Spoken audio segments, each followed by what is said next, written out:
Assalamualaikum warahmatullahi wabarakatuh. Waalaikumsalam warahmatullahi wabarakatuh. Ketemu lagi di KitKat. Kang Imam tanya Kang Tisna.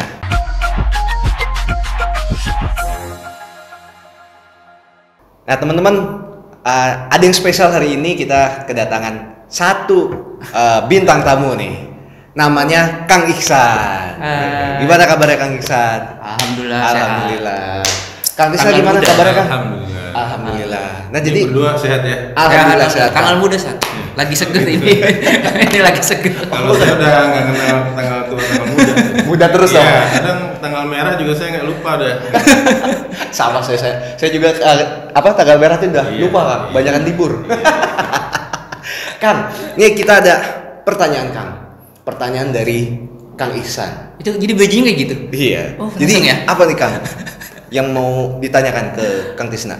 Oke, mungkin sebelum bertanya, sebenarnya topiknya tentang Eril ya, anak Ridwan Kamil tuh yang kita semua pasti berduka lah, kita semua berduka. Apalagi Kang Imam udah punya anak, Kang Distan juga. Mungkin kalau saya dukanya nggak terlalu dalam karena saya nggak ngerti rasanya kehilangan anak itu seperti apa gitu. Dan kita juga berharap pasti dipertemukan lah cepat atau lambat Erilnya. Cuma yang ngebuat agak apa ya, pemberitaan yang ngebuat pemberitaan agak nggak enak di mata masyarakat itu terkait dengan pemberitaan yang tidak ada hubungannya gitu. Kayak misalnya tanggapan si Rara yang pawang hujan tuh bagaimana kondisi Eril, padahal kan Rara itu nggak ikut terjun langsung ke nyari gitu kan. Atau mungkin pemberitaan yang meresahkan sehingga akhirnya Dewan Pers aja sampai mengeluarkan himbauan gitu. Nah ini kalau dari Kang Tisna nih, menurut Kang Tisna ini seperti apa nih tanggapannya terkait dengan pemberitaan yang tidak esensial lah, yang tidak ada hubungannya dengan pencarian si korban. Dan bahkan saya dengar juga itu media Swiss ya kalau nggak salah juga memberitakan yang sebenarnya nggak esensi, seperti mengatakan Kang Emil calon presiden Indonesia. Ya, jadi pertama kita harus lihat dari sisi musibah ini gitu kan. Dari sisi musibah bagaimana ini sesuatu hal yang di luar ekspektasi seseorang gitu kan. Kalau kita lihat kronologinya, kita dengar, kita baca, nah, seorang Eril ini juga orang yang sudah punya kapasitas untuk berenang, bahkan dia punya sertifikat diving. Artinya dia paham tentang arus air gitu ya. Kemudian dia juga sudah memilih titik tempat berenang yang kira-kira aman. Dia tidak memilih loncat dari jembatan, kemudian dia memilih tempat yang ada tangganya untuk masuk ke sungai gitu kan. Tapi ternyata di luar dugaan kemudian terjadi musibah seperti ini. Nah, tentunya ya obat yang paling mujarab pada saat terjadi musibah seperti ini nggak ada lain sabar. Seperti itu. Apa itu sabar? Para ulama diantaranya dalam tafsir Ibnu Katsir pada saat menjelaskan ayat tentang sabar, ya ayyuhalladzina amanu ista'inu bis-sabri was-shalah, itu dijelaskan al-kaf anil ma'asi, as-sabru al-kaf anil ma'asi.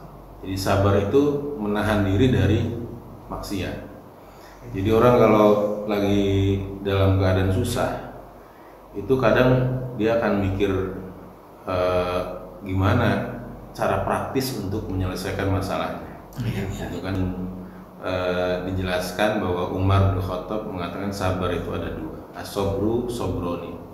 Sabar itu ada dua, sobrun indal musibah. Salah satunya sabar ketika musibah.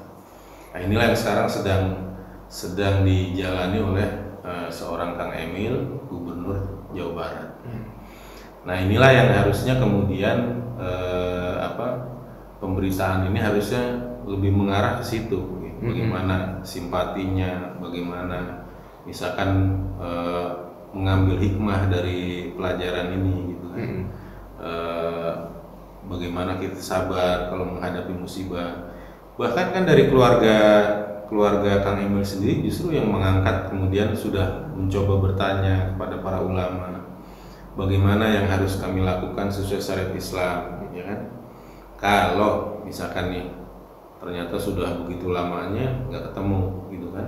Karena kan kalau kita baca dari media Swiss itu rata-rata yang hilang di sungai apa sih itu kalau bacanya are itu nggak tahu deh kalau bahasa Swissnya. Karena itu 4 bahasa di Swiss itu Jerman, Inggris apa gitu. Mau ngecek Google nggak Sar? Ya gitu. Kamu ngecek Google boleh nih. Jadi dan ini kan sekarang lagi rame juga di medsos menyerang sungai arenya itu. Iya. Indonesia itu paling begitu katanya gitu. Cakep-cakep sungai tuh makan tumbal gitu. Netizen. Karena memang dari media Swiss sendiri yang mengabarkan bahwa memang tiap tahun terjadi. Ya, ada korban. Dan itu nggak sedikit, 20 orang tiap tahun. Saya sampai lihat itu di postingan IG, itu dikasih bintang 1 semua tuh. Iya itu. Jadi tiap tahun itu paling nggak 15 sampai 20 orang dan itu memang rata-rata orang asing. Oh ya. Berarti orang lokal udah hafal kali ya. Mengerti kondisi di sana gitu ya. Dari pemberitaan yang ada di bulan-bulan ini itu kan gunung es yang ada di sana tuh lagi mencair ya. Mencair, longsoran esnya itu masuk ke dasar sungai jadi bikin dingin. Sehingga dugaan kuatnya Eril ini keram dia. Oh iya. Jadi walaupun ahli berenang gitu kan, ditambah arus deras, kemudian dingin gitu. Gitu. Jadi nggak kuat di bawah itu, gitu seperti itu. Ya. Jadi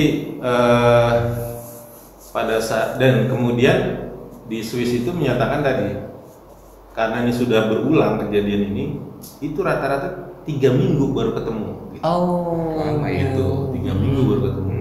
Gitu.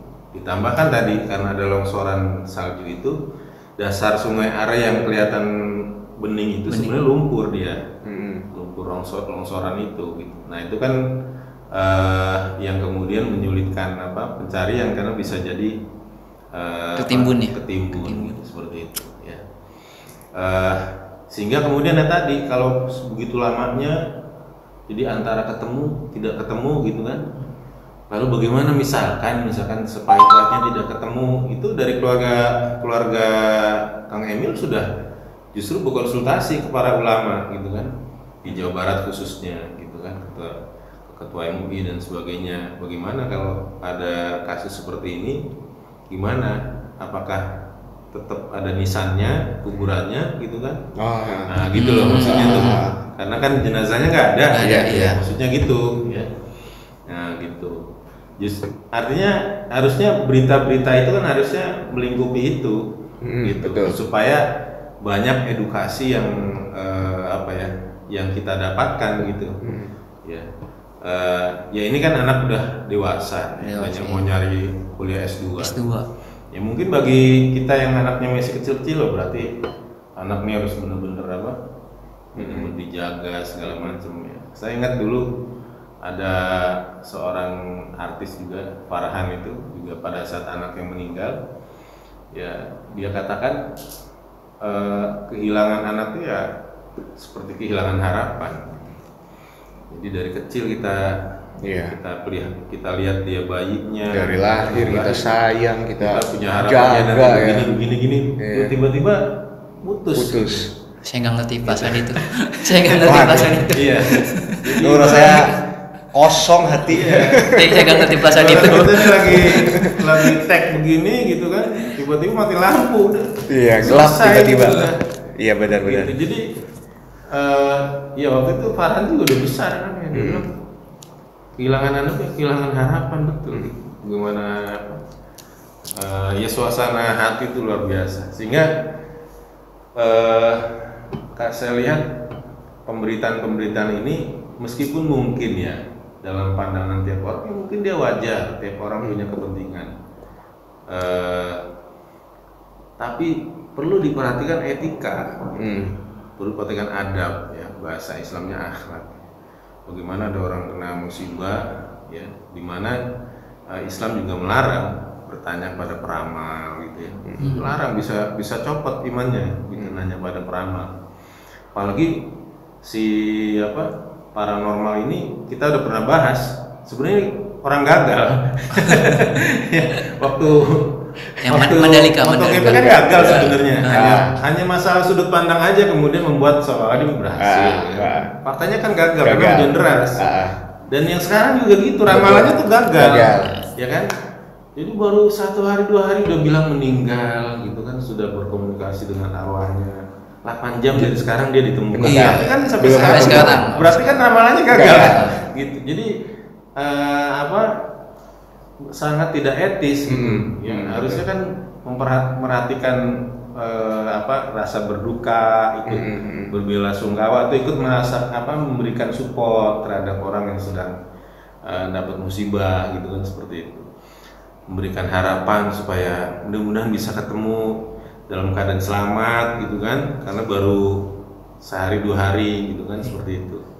Karena kemarin saya baca juga Kang Deddy Yusuf itu pernah mengalami kejadian gini juga, hanyut lalu ini sekeluarga dia Arung Jeram, cuma Arung Jeram gitu kan, anak perempuannya hilang tuh, hilang di Sungai Are juga enggak di Indonesia. Kirain salah.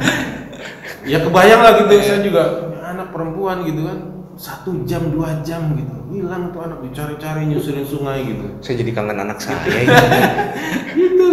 Jadi ya alhamdulillah ketemu tuh 2 jam ya, kalau saya baca tuh 2 jam ketemu, sedang megang batu gitu, nahan dingin gitu kan, kayak gitu. Akhirnya bisa diselamatin, masih ada perahu yang lewat karena di Arung Jeram perahunya terbalik karena tiba-tiba arus deras gitu. Sehingga ya trauma. Jadi mungkin itu yang harusnya juga diperhatikan, tidak sekedar dorongan-dorongan materialistis, dorongan materi yang ingin didapatkan dari membuat konten biar viral gitu kan, ingin mengangkat sebuah berita gitu kan, bahwa Kang Emil ini capres di Indonesia dan sebagainya. Tetapi kemudian etika itu ditabrak gitu, dihilangkan gitu. Bagaimana ini ada orang sedang berduka, sedang punya harapan bisa anaknya ketemu, kemudian langsung dibilang udah meninggal gitu. Ini kan benar-benar ya makanya kan kemudian dari netizen itu banyak ini kan, banyak mencecar seperti itu ya. Jadi mungkin sih dari sisi itunya ya, dari sisi etikanya, dari sisi akhlaknya yang kurang pas.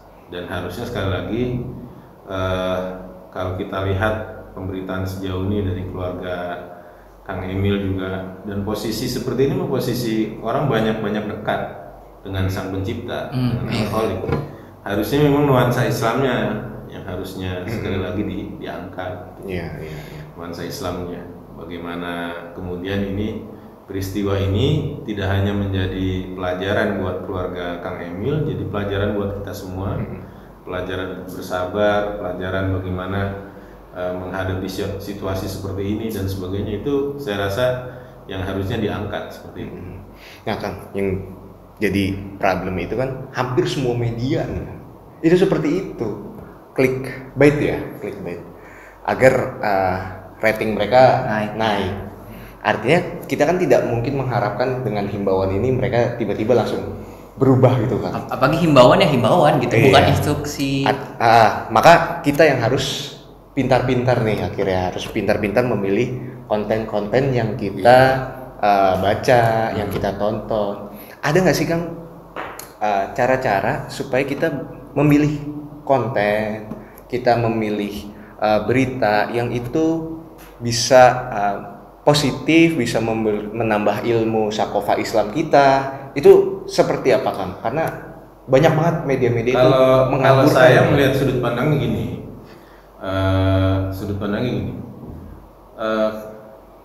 yang justru harus kita perhatikan sekarang ya, kita harus terus berdakwah, berdakwah dengan berbagai sarana, termasuk kita bikin konten seperti ini. Supaya apa? Supaya kecenderungan umat, kecenderungan netizen itu lebih milih ya tadi konten-konten yang Islami gitu, gitu seperti itu. Kalau tadi ditanya gimana sih supaya kita milih ini ya, kita pasti akan jawab ya, kita tentu akan memilih konten-konten yang bermanfaat gitu kan. Walaupun mungkin ya pengisinya misalkan belum sepenuhnya dia kafah dalam Islam ya. Misalkan gini, kadang kan di Instagram atau di sosmed itu ada yang kontennya itu isinya bagaimana berbahasa Inggris di Amerika. Gimana kalau beli sesuatu di supermarket di Amerika, isi air galon di Amerika. Itu kan juga edukasi sebenarnya, ada manfaatnya gitu loh. Artinya kalau dari sisi itu setiap orang kita bisa arahkan. Cuma sekarang tuh bagaimana caranya supaya netizen ini harusnya kecenderungannya itu lebih besar mengambil konten-konten yang bermanfaat, khususnya konten-konten Islami. Gitu. Karena kalau kita lihat sekarang raja-raja sosmed itu konten-kontennya konten-konten dalam tanda kutip nggak penting, gitu kan? Ngeprank, pamer. Kalau ngeprank mungkin masih ada ini ya, masih ada perencanaan gitu. Kadang nggak ada perencanaan. Saya ingat dulu salah seorang pelawak itu, dia udah bikin konten gitu kan, bagus mungkin performan sama anaknya gitu. Cuma dapat viewer berapa gitu. Nah kalau yang si satu ini yang istilahnya viewernya jutaan gitu, dia itu cuma selfie, lagi ngisi acara di salah satu coffee, selfie gitu doang katanya. Itu yang lihat jutaan gitu. Jadi ternyata yang disukai netizen yang seperti itu ya. Jadi yang menjadi influencernya para netizen itu gitu, orang-orang itu. Dan kenapa sih orang-orang itu juga kemudian jadi influencer ya? Salah satunya bisa jadi karena dia kaya gitu kan, gitu kan. Jadi kemudian juga orang pengen mempelajari ini, dia tuh biar jadi kaya itu seperti apa sih? Seperti itu gitu. Padahal keluarganya keluarga kaya. Keturunan aja. Itu biasa aja orang makan sekeluarga gitu kan, ada gorengan gitu kan, gitu kan. Ngepit sejuta. Iya gitu, yang lihat puluhan juta gitu. Iya benar. Iya gitu. Jadi artinya bagaimana itu sekarang dan itu kan kita mengetahui bahwa perilaku seseorang itu dipengaruhi oleh pemahamannya. Pemahaman itu salah satunya dibentuk dengan dakwah gitu. Pada saat Islam itu lebih kuat menjadi atau mendominasi pemahaman dia, ya tentu itu akan membuat dia memilih konten-konten yang Islami seperti itu. Dan itu akan membawa perubahan nantinya seperti itu. Sehingga nanti di televisi sekalipun acara-acara yang sifatnya hanya sekedar tidak penting itu bisa jadi ratingnya jatuh dia. Justru nanti akan terangkat acara-acara yang mungkin ya sekarang orang sama sekali nggak melirik. Dulu tuh ada televisi pendidikan dulu. TPI. Gitu. Saya nggak pengen nyebut. Saya masih ingat Ustaz, itu ada Neng soal itu. Entong. Itu kan secara kalau kita lihat visinya kan bagus. Iya. Itu Televisi pendidikan. hampir berbagai pelajaran tuh gitu kan, mungkin maksudnya bagus gitu ya. Jadi supaya dengan mengakses TV itu orang bisa mendapatkan ilmu. Di situ juga ada belajar bahasa Arab segala macam gitu. Tapi ternyata nggak menarik dalam pandangan masyarakat tuh menarik. Gitu. Oh iya. Tapi Yang saya ingat malah ini sinetron Entong itu saya ingat tuh TPI. Saya nggak tahu kok ada pelajaran di situ. Ada. Mungkin Isan belum lahir nih. Yang saya lihat itu saat waktu saya tuh tahun Entong 90 itu berapa soalnya itu? 90 awal itu. Tapi yang saya ingat memang dulu saya nggak suka nonton TPI karena kontennya nggak menarik. Iya. Tapi kan menarik tidak menarik itu kan kembali pada kecenderungan orang. Kecenderungan itu kembali pada pemahaman. Apa yang dia pahami itu yang membuat dia jadi menarik bagi dia itu. gitu ya. Kayak gitu. Jadi misalkan orang lagi puasa ya. orang yang mungkin dia sudah punya pemahaman Islam yang cukup baik, dia mungkin lebih senang lihat kajian-kajian yang membahas tentang seluk-beluk puasa seperti itu. Atau kalaupun hal-hal yang sifatnya entertain, oh gimana sih puasa di Australia misalnya, bagaimana di puasa di Norwegia katanya 22 jam di sana gitu. Mungkin itu loh. Tapi kan kita lihat bulan puasa itu nggak ada hubungannya sama puasa gitu. Gitu. Mohon maaf, bahkan yang mengisi acara misalkan non Muslim gitu ya, seperti itu. Jadi acara joget-joget segala macam nggak ada hubungannya sama sekali. Bahkan puasa. Mungkin dianggap itu bisa menghilangkan pahala puasa gitu. Ya jadi gitu. Artinya tadi sekali lagi ini jadi PR kita bersama. Bagaimana terus kita tidak boleh bosan dakwah terus dengan berbagai cara. Mudah-mudahan ini salah satu sumbangsih kita memberikan bagian di dalam menata perubahan ya, agar negeri ini menjadi lebih baik. Salah satunya ya kalau mau lebih baik ya kembali pada Islam kan gitu, yaitu dengan dakwah. Salah satu indikatornya terjadi perubahan itu di saat netizen itu kemudian lebih senang melirik kepada konten-konten yang Islami ketimbang pada konten-konten yang dalam tanda kutip itu nggak ada gunanya gitu, seperti itu.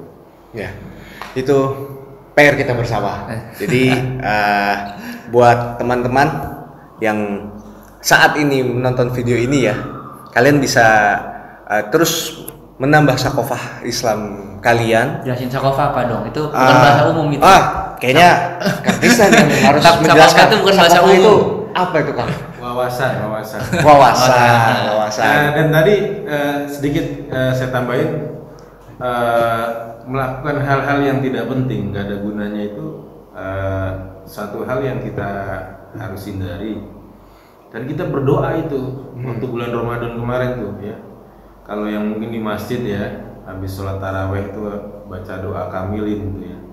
Allahumma ja'alna bil imani kamilin ya. Salah satunya tuh wa anil lagwi mu'ridin. Mudah-mudahan kita itu termasuk orang-orang yang anil lagwi. Jadi dalam perbuatan-perbuatan yang gak ada gunanya itu kita termasuk yang mu'ridin, yang menghindar gitu.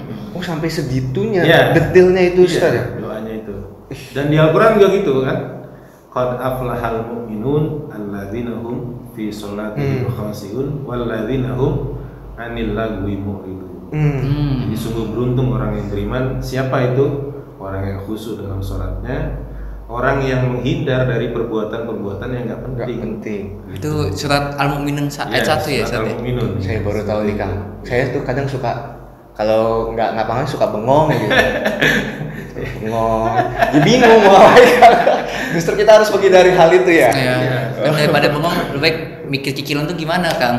Utang-utang gitu. Alhamdulillah saya nggak ada cicilan, nggak ada utang. Maka jadi nyebengong bingung ngapain.